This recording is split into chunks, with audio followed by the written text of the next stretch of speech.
Hello friends, வணக்கம். Welcome to our channel சமைக்கலாம் சுவைக்கலாம்.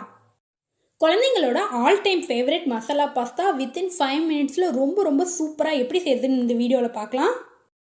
நார்மலாக பாஸ்தாவை தனியாக வேக வச்சு மசாலா பொருட்களை தனியாக வதக்கி அப்படி தான் நம்ம எப்போவுமே பாஸ்தா செய்வோம். இந்த தடவை அது மாதிரி இல்லாமல் ரொம்பவே டிஃப்ரெண்ட்டாக ஒன் பார்ட் ரெசிபியாக நம்ம இன்றைக்கி செய்ய போகிறோம். சமையல் இப்போ தான் கற்றுக்கிறவங்க பேச்சுலர்ஸ்லாம் கூட இந்த ரெசிபியை ரொம்ப ஈஸியாக ஃபாஸ்ட்டாக செய்து முடிச்சிடலாம். நீங்கள் இப்போ தான் ஃபர்ஸ்ட் டைமாக நம்மளோட வீடியோஸ் பார்க்குறீங்களா? அப்போ மறக்காமல் கீழே இருக்க red colour subscribe button click பண்ணி கூடவே இருக்க பெல்லையும் அடிச்சிருங்க. அதில் ஆல் ஆப்ஷன் கொடுத்துக்கோங்க. அப்போ தான் எங்களோட அடுத்தடுத்த அப்டேட்ஸ் உங்களுக்கு நோட்டிஃபிகேஷனாக வரும். இந்த மசாலா பாஸ்தாவை குக்கரில் டைரெக்டாக அப்படியே செய்ய போகிறோம். அதனால் ஒரு குக்கரில் 1 டேபிள் ஸ்பூன் அளவுக்கு எண்ணெய் சேர்த்துக்கலாம். எண்ணெய் கொஞ்சம் சூடானதும் பொடியாக நறுக்கின இஞ்சி பூண்டு சேர்த்துக்கலாம். இந்த சிம்பிள் மசாலா பாஸ்தாக்கு பட்டை, கிராம்பு, லவங்கம் அது மாதிரி எந்த மசாலா பொருட்களும் சேர்க்க தேவையில்லை. இஞ்சி பூண்டு நல்லா வதங்கினதும் நீல வாக்கில் கட் பண்ணி வச்சிருக்க ஒரு மீடியம் சைஸ் வெங்காயம் சேர்த்துக்கலாம்.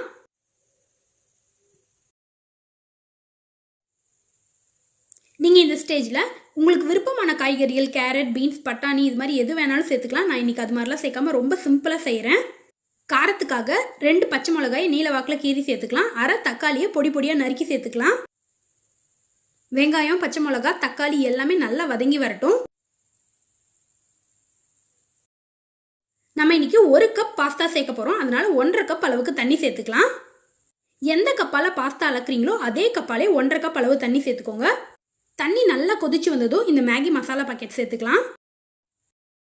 நம்ம நார்மலாக வீட்டில் இருக்க மசாலா சேர்க்கும் போது வேறு டேஸ்ட் கிடைக்கும். அதே மாதிரி இந்த மேகி மசாலா சேர்க்கும் போது ரொம்பவே சூப்பரான டேஸ்ட் கிடைக்கும். இந்த தண்ணி கூட மசாலா நல்லா கொதிச்சு வந்ததும் தேவையான அளவு உப்பு சேர்த்துக்கலாம். தண்ணி நல்லா கொதிச்சிடுச்சு. இப்போ நம்ம எடுத்து வச்சிருக்க 1 கப் பாஸ்தா சேர்த்துக்கலாம்.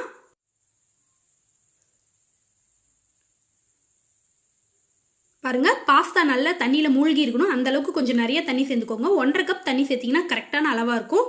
இது கூட வாசனைக்காக கொஞ்சமாக கொத்தமல்லி இலை சேர்த்துக்கலாம். அவ்வளோதான், நம்மளோட சிம்பிள் ப்ரிப்பரேஷன் சூப்பராக செய்து முடிச்சாச்சு.